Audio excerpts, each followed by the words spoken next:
Hi hello, সবাই কেমন আছো? আশা করি ভালো আছো। আজ একটা নতুন ভিডিওতে সবাইকে স্বাগত জানাই। দিন কিন্তু একদম শেষের পথে, আর বেশি দিন বাকি নেই। তো সবাই আশা করি ভালো করে পড়াশোনা করছো। এইবার তোমরা অবশ্যই মক টেস্টগুলো দেওয়া শুরু করো নিজেরা, এবং খাতাতে লেখা শুরু করো, এবং সেখান থেকে কতগুলো কোশ্চেন ভুল হচ্ছে সেইগুলো ভালো করে দেখো, কী কারণে ভুল হচ্ছে সমস্ত কিছু। এখন একটু বেশি করে মনোযোগ দিয়ে পড়তে লাগবে। যা হয়ে গেছে হয়ে গেছে, যারা শুরু করোনি এখনও অবধি তারা অবশ্যই শুরু করো, আরও বেশি দিন আর বাকি নেই। এই পরীক্ষাটা তোমাকে নিশ্চিত করবে তোমার সামনে জীবন কেমনভাবে চলবে। তো ফার্স্ট কোশ্চেনে চলে যাই। ফার্স্ট কোশ্চেন হচ্ছে, চার্পাক দর্শনে প্রামাণ্য কিভাবে ব্যাখ্যা করা হয়। বলছে চার্পাক দর্শনের প্রামাণ্য বলতে, চার্পাক দর্শন যদি বলি তাহলে চার্পাক দর্শনের প্রত্যক্ষই হচ্ছে একমাত্র প্রমাণ। প্রত্যক্ষকে আমরা কিভাবে জানতে পারি? শুধুমাত্র অভিজ্ঞতা এবং ইন্দ্রিয় অনুভবের মাধ্যমেই হচ্ছে আমাদের প্রত্যক্ষ অনুভব হয়, এবং এটাকেই হচ্ছে একমাত্র প্রমাণ হিসেবে তারা স্বীকার করে। তাই এর সঠিক উত্তর হচ্ছে এ। জৈন দর্শনে অনেকান্তবাদ দ্বারা কি বোঝায়?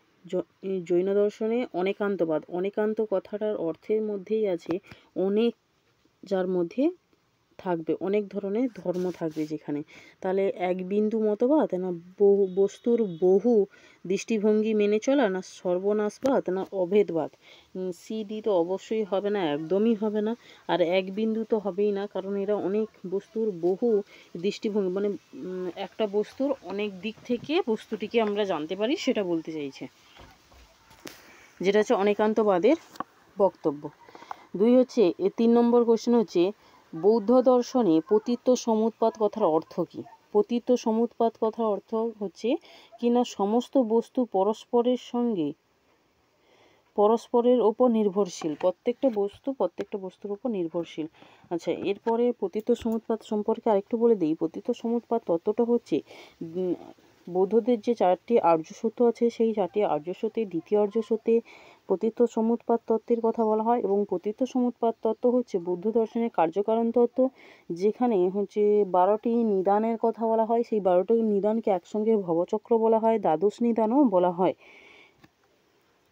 যদি বলে বৌদ্ধ দর্শনের কার্যকারণ তত্ত্বের নাম বলো, তখন হবে পতিত্ব সমুৎপাত তত্ত্ব।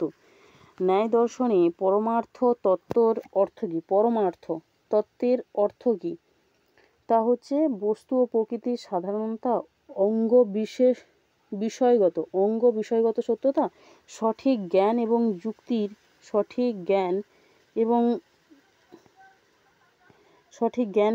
যুক্তির দ্বারা প্রতিষ্ঠিত সত্য। এটা হচ্ছে সঠিক জ্ঞান এবং যুক্তি দ্বারা প্রতিষ্ঠিত সত্য। কারণ ন্যায় দর্শন হচ্ছে একটি প্রমাণ শাস্ত্র, যেখানে হচ্ছে 4টা প্রমাণ স্বীকার করা হয়: প্রত্যক্ষ, অনুমান, উপমান, শব্দ। এই 4টা প্রমাণের দ্বারাই সমস্ত জ্ঞান আমাদের প্রমাণিত হয়। বৈশেষিক দর্শনের সমবায় কি? সমবায় হচ্ছে অবিচ্ছেদ্য, অবিনশ্বর, মানে যেখানে কোনো নিত্য সম্বন্ধ, সোজা কথা নিত্য সম্বন্ধ, অযুত সিদ্ধ, যেটা আলাদা করা যায় না। তো এখানে দেখো, দুটি বস্তুর একত্রে থাকা সম্পর্ক, গুণ ও কারকের সংযোগ, অবিনশ্বর সম্বন্ধ, যা কারক ও কার্যকে সংযুক্ত করে। সংসার থেকে মুক্তির জন্য সাংখ্য দর্শনে কি করণীয় বলেন? সংসার থেকে মুক্তির জন্য কি সাংখ্য দর্শনের কথা বলছে। সাংখ্য দর্শনে কি করতে হবে আমাদের? সাংখ্য দর্শন অনুসারে প্রকৃতির গুণের নিয়ন্ত্রণ, প্রকৃতির যে গুণ আছে 3টি, সত, রজতম, এই 3টি গুণকে নিয়ন্ত্রণ করতে হবে। তবেই হচ্ছে আমাদের প্রকৃতি এবং যে পুরুষের মধ্যে যে ভেদ, সেটা জানতে পারবো, তারপরে আমাদের মুক্তি লাভ হবে। মীমাংসা দর্শনে অর্থাপত্তি কি? যা অর্থের আপত্তি, যেখানে বলছে অজ্ঞাত বিষয়কে অনুমান দ্বারা জানা।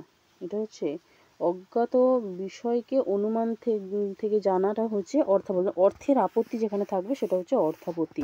শঙ্করের মতে মায়া কি? শঙ্করের মতে মায়া হলো অবাস্তব এবং অভিমান। অবাস্তব হবে। শঙ্করের মতে মায়া হচ্ছে অবাস্তব, এবং মায়া হলো ব্রহ্মের অনির্বচনীয় শক্তি। আর ঈশ্বর হচ্ছে তিনি, যেটা আমরা ব্রহ্মকে গুণ যখন যুক্ত করে দিই, ব্রহ্ম হচ্ছে সচ্চিদ আনন্দ স্বরূপ, সেখানে যখন আমরা এই সৃষ্টিকর্তা পালনকর্তা এই ধরনের যখন গুণগুলো যোগ করে দিই তখন সগুণ ব্রহ্ম সৃষ্টি হয়। আর ব্রহ্ম হচ্ছে নির্গুণ ব্রহ্ম।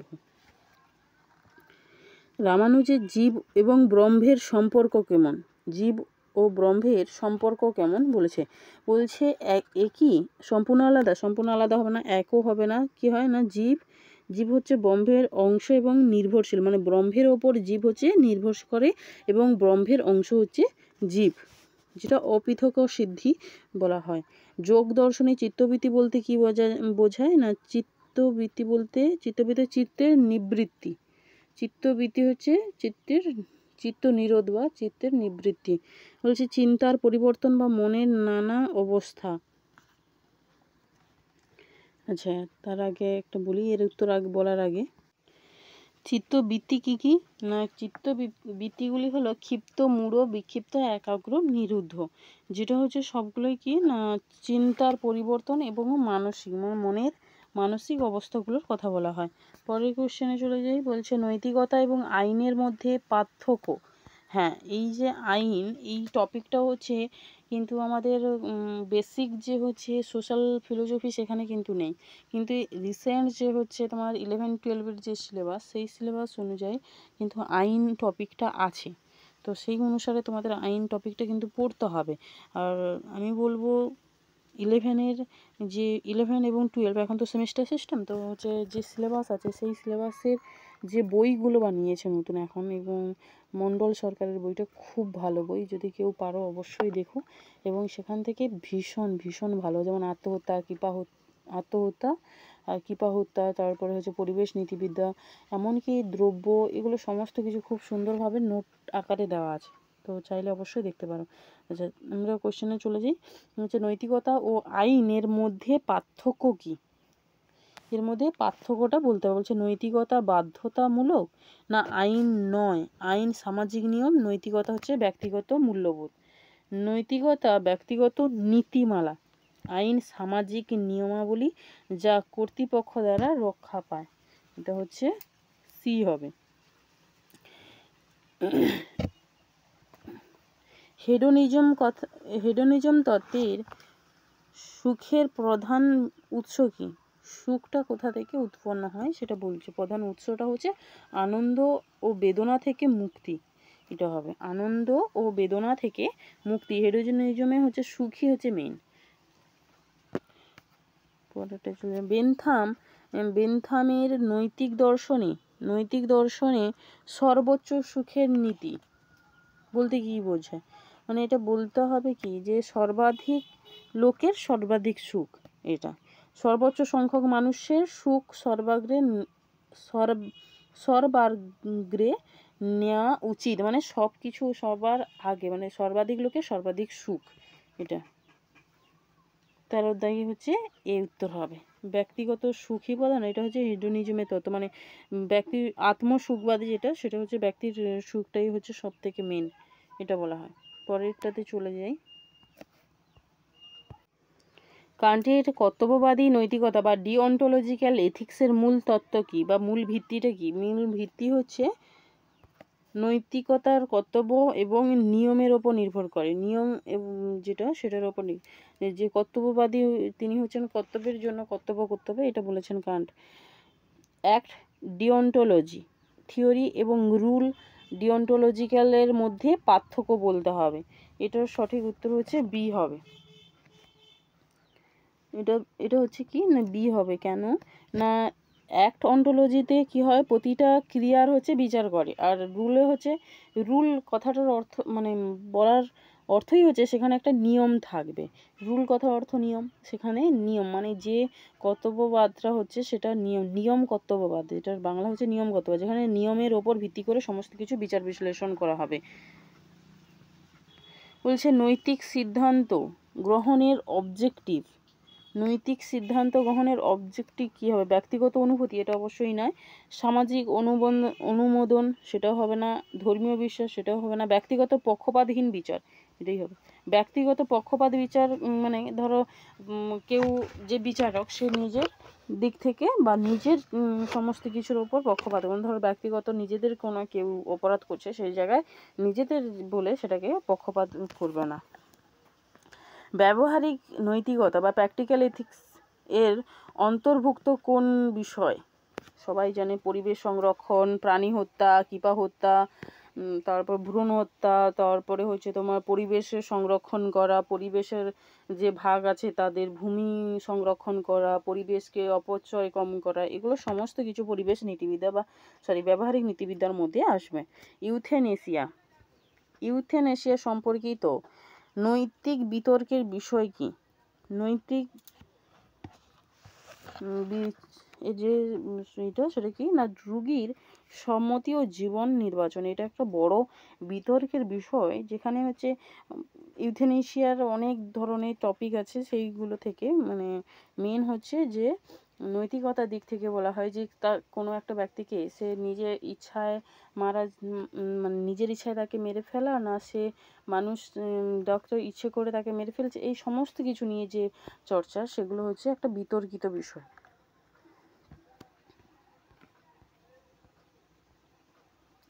পরিবেশ নীতিবিদ্যা বা এনভায়রনমেন্টাল এথিক্স কি বিবেচনা করে? এটা হবে কি না, প্রকৃতি ও জীবজগতের অধিকার ও সংরক্ষণ সম্পর্কে বিবেচনা করে। এবং পরিবেশ নীতিবিদ্যা জানো, পরিবেশকে সব থেকে বেশি গুরুত্ব দেবে এবং পরিবেশকে কিভাবে আমাদের সংরক্ষণ করা উচিত সেই সমস্ত কিছু নিয়ে আলোচনা করা হয়। শাস্তি তত্ত্ব, থিওরি অফ পানিশমেন্ট এর মধ্যে রেট্রিবিউশনের অর্থ কি? না অপরাধীর জন্য শাস্তি, ন্যায় বিচারের মূল্য ভিত্তি হিসেবে দণ্ড প্রদান। বলছে এখানে কি হবে না, বি উত্তর হবে অপরাধীর জন্য শাস্তি। অপরাধীর জন্য শাস্তি মানে কোনো কিছু অপরাধ করলে সেখানে তাকে শাস্তি পেতে হবে, এই তত্ত্ব অনুযায়ী বলা হয়। প্লেটোর থিওরি অফ ফর্ম বা আকারবাদ অনুযায়ী ফর্ম বা আকার বা হচ্ছে আইডিয়া কি? সেটা হবে চিরন্তন, অপরিবর্তনীয় আকার বা আদর্শ। এইটুকু দেখেই, আকার কথাটা দেখেই বুঝে নিতে হবে যে এটা হচ্ছে প্লেটোর আকার তত্ত্বের কথা বলা হয়েছে, যেটা হবে চিরস্থায়ী, অপরিবর্তনীয়, শাশ্বত, নিত্য, এগুলো। অ্যারিস্টটলের ডক্ট্রিন অফ কজালিটি মানে কারণ তত্ত্ব যে আছে, সেখানে কয় প্রকার কারণের কথা বলা হয়েছে? সেখানে 4 প্রকার কারণের কথা বলা হয়েছে। উপাদান, আকার, উপাদান, নিমিত্ত কারণ, পরিণতি কারণ, মোট এটাই হচ্ছে মেটেরিয়াল, ফর্মাল, এফিসিয়েন্ট আর ফাইনাল। মোট টোটাল হচ্ছে 4টি।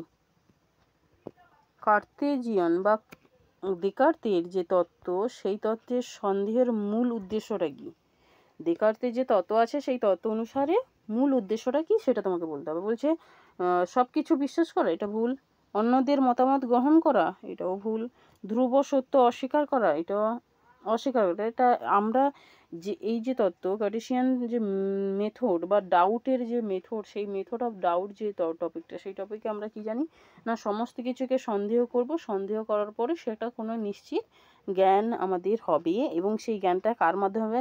সেই জ্ঞানটা হচ্ছে গাণিতিক পদ্ধতিতে হবে, এবং সেই যে সত্যটা হবে সেটা হবে বিজ্ঞান বা গণিতের মতন একদম নিশ্চিত সত্য, যেমন 2+2=4, সেই রকম যেন সত্য হয়। এই জন্য তিনি বলেছেন যে আমি চিন্তা করি অতএব আমি আছি, এই যে তত্ত্বটা এটা একদম সত্য এটা, এবং সন্দেহের মাধ্যমে তিনি এই তত্ত্বে উপনীত হয়েছিলেন।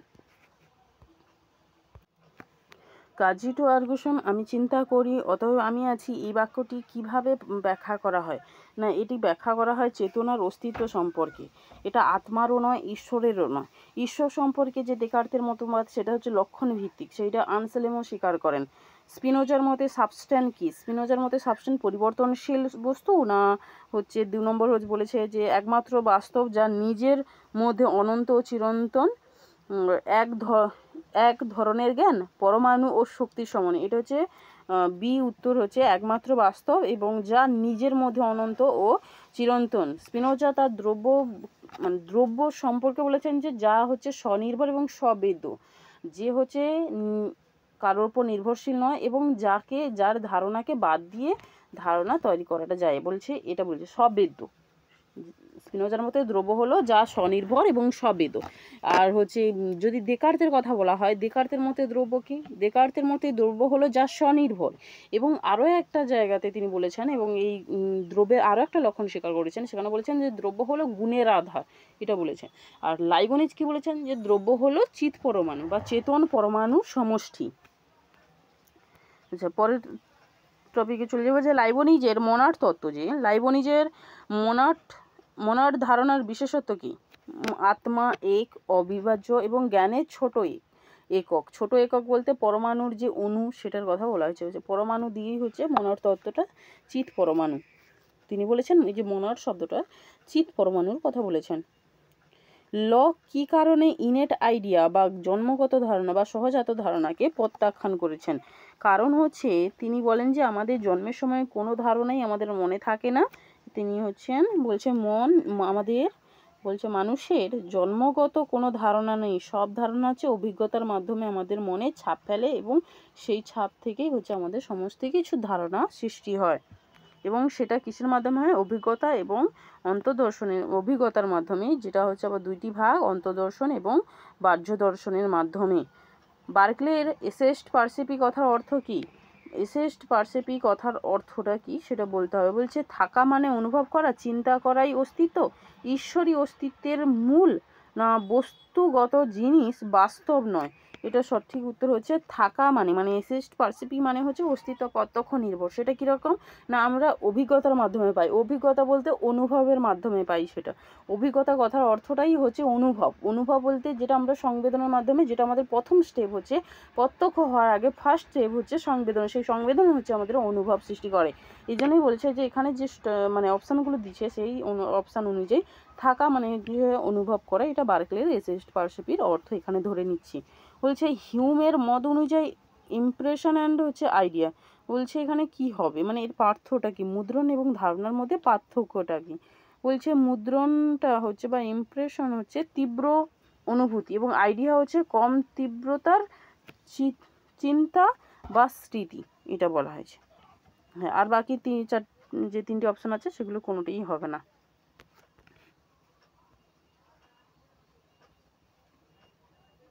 বলছে কান্টের সিনথেটিক এ প্রায়ের উদাহরণ, মানে এ প্রায়ের কথা অর্থ হচ্ছে মানে যেটা হচ্ছে পূর্বে থেকে সিদ্ধ কিন্তু সংশ্লেষক হবে, সেটার উদাহরণ বলতে হবে। সেটা কি বলছে? সমস্ত ঘটনার একটা কারণ আছে। এটা হচ্ছে কি না সিনথেটিক এ প্রায়ের উদাহরণ। ইন্টারস্পেকশন বা অন্তর্দর্শনের সঙ্গে এবং মনোবিজ্ঞানের যে বলছে অন্তর্দর্শন কি এবং মনোবিজ্ঞানে তার গুরুত্বটা কি সেটা বলতে হবে।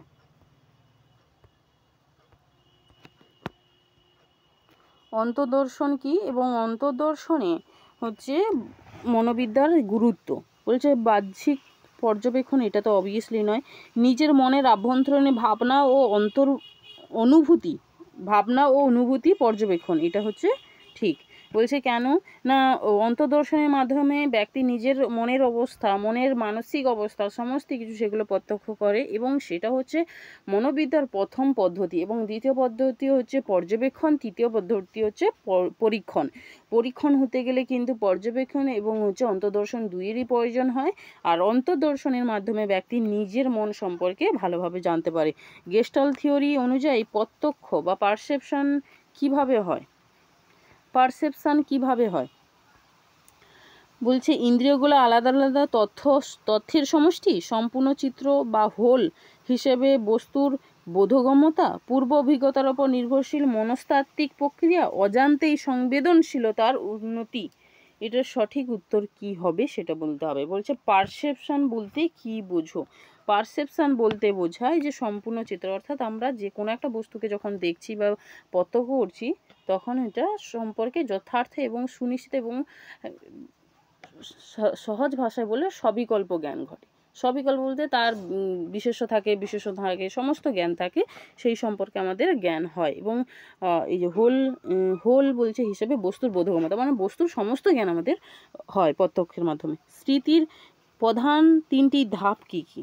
স্মৃতির প্রধান 3টি ধাপ তোমাকে বলতে হবে। তার আগে বলি স্মৃতির যে ধাপগুলো আছে সেগুলো কি জানতে হবে।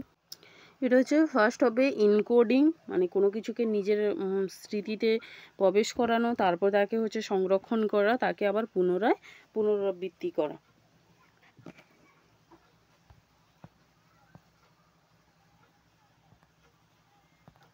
ওয়েবার এবং ফেকনারের সূত্র কি নির্দেশ করে? ওয়েবার এবং ফেকনারের সূত্রটা হচ্ছে সংবেদনশীলতা এবং বোধের ওপর গাণিতিক সম্পর্ক। এটা হচ্ছে কোন টপিক থেকে সেটা দিচ্ছে, এটা হচ্ছে সবথেকে বড়। সিলেবাসের যে টপিকগুলো আছে সেই টপিক সম্পর্কে একদম একবারে স্পষ্ট জ্ঞান হওয়াটা দরকার। কারণ এই যে কিছু ধরো ওয়েবার ফেকনার আমি কোন অধ্যায় আছে সেখান থেকে কিন্তু এই কোশ্চেনটা আমি করতে পারবো। কেন না সংবেদন অধ্যায় হচ্ছে ওয়েবার এবং ফেকনারের সূত্রটা আছে, তো সেই থেকে সংবেদনশীলতা ও বোধের মধ্যে গাণিতিক সম্পর্কটা, এটা উত্তর আমি দিতে পারলাম।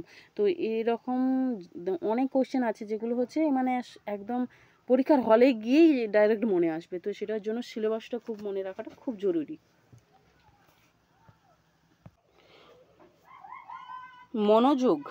মনোযোগের স্প্যান বলতে কি বোঝায়? বলছে মনোযোগের স্প্যান বলতে কি বোঝায় না, মনোযোগের সময়কাল বা পরিণাম, মানে একটা কতটা সময় আমি কোনো একটা বিষয়ের প্রতি মনোযোগী হচ্ছি সেটা। প্যাভলভের শর্ত অনুযায়ী প্রতিক্রিয়া বা কন্ডিশনড রেসপন্স যে তত্ত্ব, সেই তত্ত্বে কি অ্যাকচুয়ালি শর্তাধীন প্রতিক্রিয়া যা নির্দিষ্ট উদ্দীপক দ্বারা উদ্দীপিত হয়, যেটা নির্দিষ্ট উদ্দীপক দ্বারা উদ্দীপিত হয়। স্বপ্নের ব্যাখ্যা প্রদানকারী মনোবিজ্ঞানীর নাম ও তার মূল তত্ত্ব কি? স্বপ্ন হচ্ছে অবচেতন মনের প্রকাশ, স্বপ্ন। এটা হচ্ছে ফ্রয়েডের তত্ত্ব, এবং ফ্রয়েডই ফার্স্ট হচ্ছে স্বপ্ন তত্ত্বের ওপর তত্ত্ব দিয়েছিলেন, মানে স্বপ্ন তত্ত্ব দিয়েছিলেন।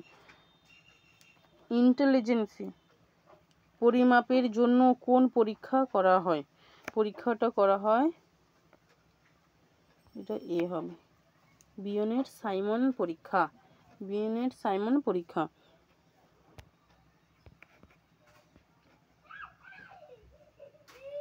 স্পেয়ারম্যানের দুটি যে ঘটক বা টু ফ্যাক্টর থিওরি অনুযায়ী বুদ্ধিমত্তার প্রধান উপাদানগুলি হলো সাধারণ বুদ্ধিমত্তা এবং হচ্ছে বিশেষ বুদ্ধিমত্তা, জি ফ্যাক্টর এবং এস ফ্যাক্টর।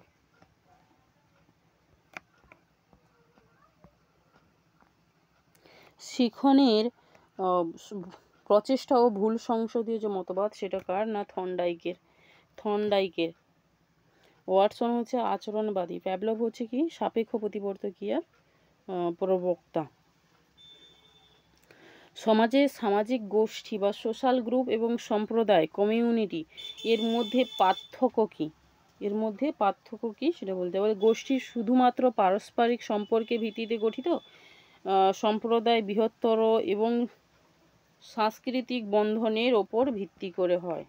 এটা সম্প্রদায়। বলছে সামাজিক শ্রেণী বা সোশ্যাল ক্লাস ও জাতি কাস্টের মধ্যে পার্থক্য। কাস্ট হচ্ছে সবসময়ের জন্য জন্মগত ধর্মীয় ভীতি, তো হবে এটা। জাতি সবসময়ের জন্য জন্মগতভাবে সিদ্ধ হয়, মানে পারিবারিকভাবেই হচ্ছে কাস্ট সিস্টেমটা চলে আসে। মার্ক্সের সামাজিক পরিবর্তনের অথবা থিওরি অফ সোশ্যাল চেঞ্জ কি উপাদান দ্বারা গঠিত বা কি উপাদান দিয়ে গঠিত? সেটা শ্রেণী সংঘাত, উপাদান সম্পর্ক এবং বর্গ শ্রেণী। এটাই হবে। গান্ধীজির সর্বদয়বাদের ধারণা কি না সকলের কল্যাণের জন্য সাম্যের রাজনীতি ও অর্থনৈতিক ব্যবস্থা, শক্তিশালী রাষ্ট্র গঠন, এটা তো নয়। আধুনিক প্রযুক্তির বিকাশ, এটাও নয়। একমাত্র ব্যক্তিগত সম্পত্তির অধিকার প্রচার, এটাও নয়। সর্বদা হচ্ছে সকলের মঙ্গলের জন্য সাম্যের রাজনীতি ও অর্থনৈতিক ব্যবস্থা। গান্ধীজির অহিংসা তত্ত্ব কিভাবে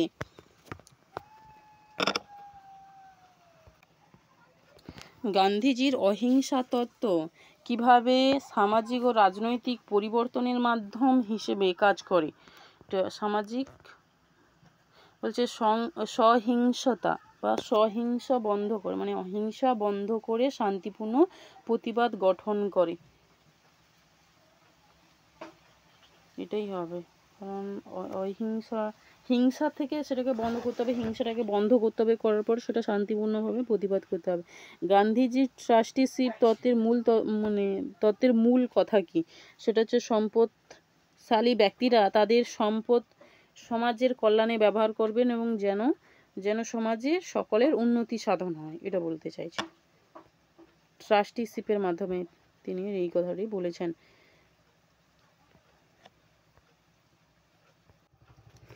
যদি বলা হয় ট্রাস্টিশিপ বলতে তো ওছি ব্যবস্থা, তো ওছি ব্যবস্থায় ওছি কথার অর্থ কি? ওছি কথাটার অর্থ কি? তখন হবে ন্যায় রক্ষক। ন্যায় রক্ষক যিনি হচ্ছে ধনসম্পত্তির রক্ষণাবেক্ষণের দায়িত্ব যার উপর থাকে, কিন্তু সে নিজের ক্ষেত্রে ওটা প্রযোজ্য করতে পারবে না, সে কেবলমাত্র শুধু রক্ষণাবেক্ষণ করতে পারে, এটাই বলা হয়েছে। বলছে সেখানে ব্যক্তিগত যে সম্পত্তি স্বীকার করা হয়েছে, কিন্তু সেই ব্যক্তিগত সম্পত্তিটা তার হচ্ছে ত্যাগের মাধ্যমে ভোগ করতে হবে। ত্যাগ বলতে সবাইকে নিয়ে, এই জন্য এখানে বলা হয়েছে এই যে সম্পদশালী বা সম্পত্তি যার বেশি আছে ব্যক্তিরা তাদের সম্পদ সমাজের কল্যাণে ব্যবহার করবেন, যেন সমাজের সকলের উন্নতি সাধন হয়, সেইভাবে এটা বলা হয়েছে। সামাজিক বা সমাজবিজ্ঞানের রাজনৈতিক দর্শনে ডেমোক্রেসির বিভিন্ন ধরন কি কি? ডেমোক্রেসির বিভিন্ন ধরন বলতে হবে।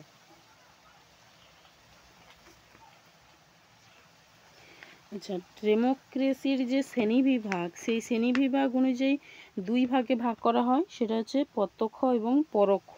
পরোক্ষ যেটা, সেটাকে আবার বলা হয় কি না প্রতিনিধিত্ব গণতন্ত্র, এবং প্রতিনিধিত্ব গণতন্ত্র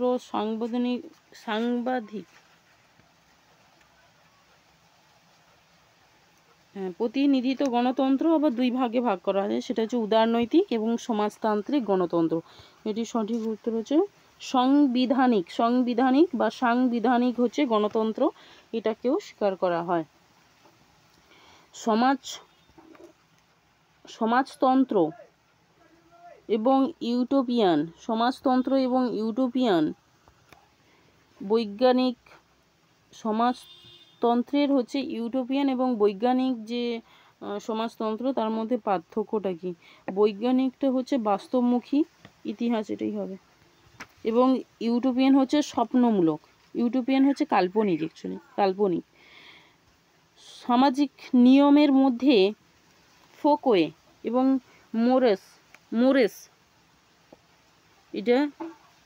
এদের মধ্যে পার্থক্যটা বলতে হবে, পার্থক্য কি আছে না, এদের মধ্যে পার্থক্যটা হলো ফোকওয়ে হচ্ছে দৈনন্দিন সামাজিক আচার এবং নীতিবিধি হচ্ছে মোরস, এটাই হবে, এটাই বলছে একবার।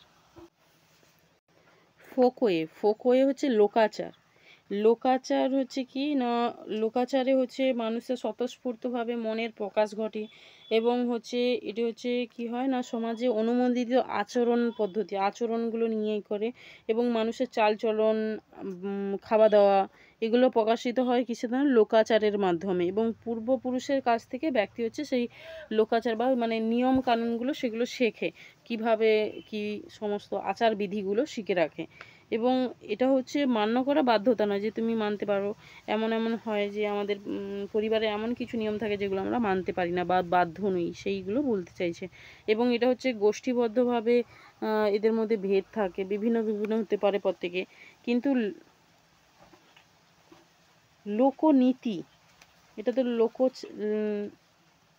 লোকাচার গেল। লোকনীতিটা কি না, লোকনীতিটা হচ্ছে এখানে হচ্ছে একটা নিয়ম থাকে যেটা তোমাকে মানতে একদম বাধ্য তুমি, এবং হচ্ছে এটা সমাজের ভালো মন্দটার ওপর গুরুত্ব পড়ে, ভালো মন্দের ওপর গুরুত্ব পড়ে, এবং শাসকের ভূমিকা এখানে থাকে, আর এটা একটু কঠোর প্রকৃতির হয়, যে নিয়ম কানুন তুমি মানতে তুমি বাধ্য।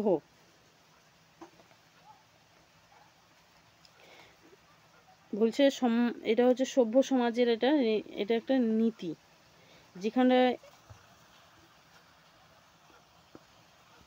যে এরকম ধরতে পারো যে লোকাচার বলতে কি না, তুমি হচ্ছে একদম স্বাচ্ছন্দ্য একটা পোশাক পরলে, সেটা হচ্ছে লোকাচার। আর লোকনীতিটা কি না, লোকনীতি হচ্ছে তুমি বস্ত্র পরিধান হচ্ছে কি, মানে তুমি বস্ত্রটা পরছো, এটা হচ্ছে লোকাচার।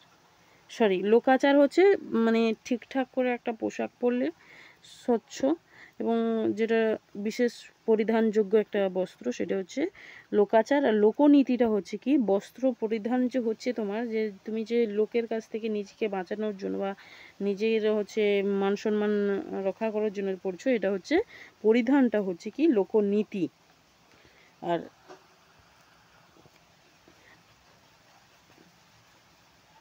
লোকনীতিটা কি হয়, লোকনীতিতে কি বলা হয়, যেটা হচ্ছে মোরাস যেটা, সেটা কি হয়, এর একটা উদাহরণ নিতে পারো যে বিবাহের পরে স্বামী তার পরস্ত্রীর সঙ্গে বা স্ত্রী হচ্ছে পরপুরুষের সঙ্গে অবৈধ সম্পর্ক রাখতে পারবে না।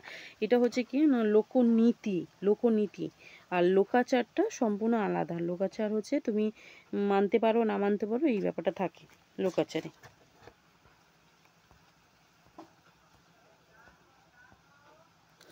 রাজনৈতিক দর্শনে বিজ্ঞানসম্মত তত্ত্ব এবং দর্শনীয় তত্ত্ব, বিজ্ঞানসম্মত তত্ত্ব এবং দর্শনীয় তত্ত্ব এর মধ্যে পার্থক্য।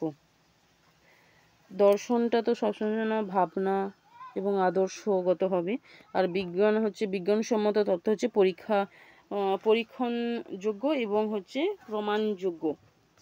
প্রমাণ ও উপপাদ্যের মধ্যে পার্থক্য, এটাও হবে, বাকিগুলো হবে না। কারণ প্রমাণ হচ্ছে কোনো দাবির যৌক্তিক প্রমাণ, আর হচ্ছে উপপাদ্য হচ্ছে যেটা হচ্ছে প্রমাণিত একটা বৃত্তি। প্রাথমিক যুক্তি এবং প্রাথমিক সমষ্টি বলছে প্রেডিকেট লজিক আর হচ্ছে প্রপোজিশনাল লজিকের মধ্যে পার্থক্যটা কি হবে। এটা প্রাথমিক যুক্তি শুধু প্রস্তাবের সত্যতা বিবেচনা করে, আর হচ্ছে প্রেডিকেটেড লজিক হচ্ছে কি সমষ্টি বিষয়বস্তু ও গুণাবলীও বিবেচনা করে, এটা বলছে। পরেরটাতে চলে যাই। বলছে হিউম বলছে অল হিউম্যানস আর মোর্টাল, মানে সকল মানুষের মরণশীল। আর সক্রেটিস ইজ এ হিউম্যান থেকে সক্রেটিস ইজ মোর্টাল প্রমাণের এটার নাম কি, প্রমাণটার নাম কি হবে, এটা হচ্ছে নিরপেক্ষ ন্যায়, এটা হবে সরল বি হবে, এটা মোডস্টনিস হবে, এটা বি হবে।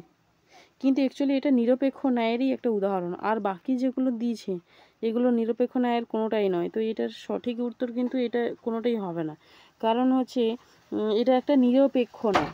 আর এখানে যেগুলো দেওয়া আছে সেগুলো হচ্ছে সাপেক্ষিক এবং লঘুকরণের, তারপরে হচ্ছে তোমার এই যে সমান্তরাল যুক্তি, এটা হচ্ছে আরোহতে চলে যায়। এটার সঠিক উত্তর কিন্তু এখানে কোনোটাই অপশান হবে না, এটা নিরপেক্ষ নয় একটা।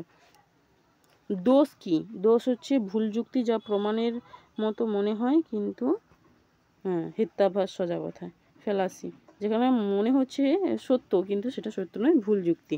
আচ্ছা, এখানে এই যে একটু আগে কোশ্চেনটা বললাম সেটা হচ্ছে সামাজিক নিয়ম বা সোশ্যাল নিয়মের মধ্যে হচ্ছে ফোকোয়ে এবং মোরাস, অর্থাৎ লোকাচার। ফোকোয়ে মানে লোকাচার, আর মোরাস কথা অর্থ লোকনীতি। লোকনীতিতে কি হয়, নৈতিক বিধিগুলো মেনে চলতে হয় এবং সেই যে নিয়মটা আছে সেটা যদি না মানো সেখানে শাস্তি প্রদান করা হয়।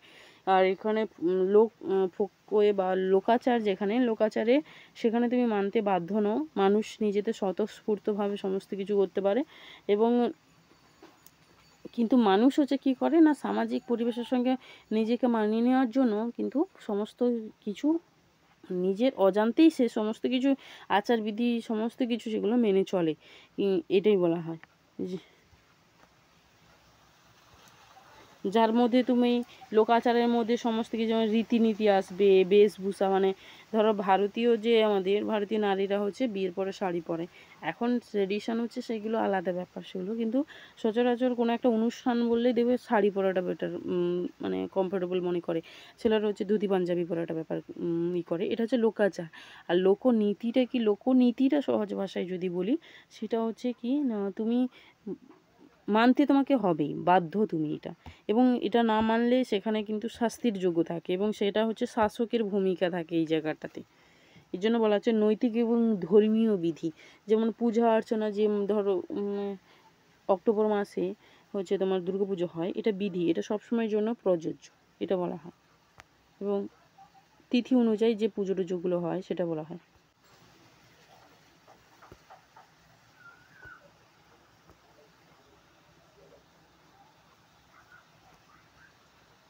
ভিন্ন মত অর্থাৎ বিরোধিতা, বিরোধিতা এইখানে বিরোধিতা কি হয় না, দুটি বিবৃতি একসঙ্গে সত্য হতে পারে না। হ্যাঁ, একটা সত্য হলে অপরটা মিথ্যা হবে, অপরটা সত্য হলে অন্যটা মিথ্যা হবে, এটা মানে একসঙ্গে সত্য হতে পারে না।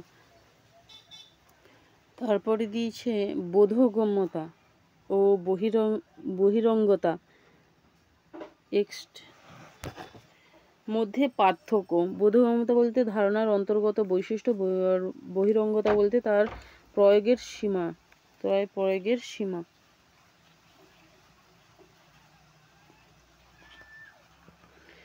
যদি পি তাহলে কিউ, এর বিপরীত কি হবে? যদি পি তাহলে কিউ, এর বিপরীত হচ্ছে if P then Q.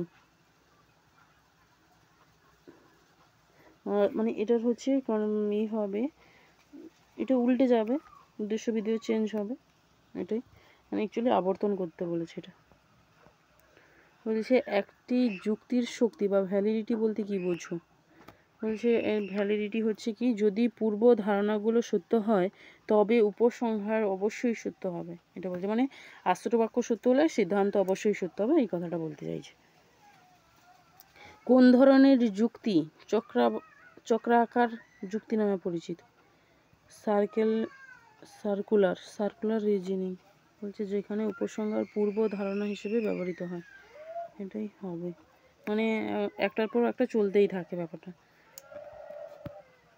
Logical operator and এবং অর এবং হচ্ছে অথবা, এই দুটির মধ্যে পার্থক্য। এবং হচ্ছে শর্ত হচ্ছে সত্য হলে সত্য হয়, অথবার ক্ষেত্রে হয় যে কোনো একটি শর্ত, এটা যে কোনো একটা যদি সত্য হয় তখন হচ্ছে সমস্তগুলো সত্য হয়, এটা বলছে। মানে এটা সঠিক উত্তর হচ্ছে এ হবে, কারণ ডটের ক্ষেত্রে পি আর কিউ দুটোই, যে পি কিউতে যদি দুটোই টি হয় তবে হচ্ছে মিডিলটা টি হয়, আর ভেলের ক্ষেত্রে কেবল আর মাত্র একটা যদি টি হয় সে সব ক্ষেত্রে কিন্তু সত্য হবে, এটাই বলেছে। তো এই পর্যন্ত মোটামুটি আজকে এই পর্যন্ত থাক, পরে আবার একটা নতুন ভিডিওতে সবাইকে স্বাগত।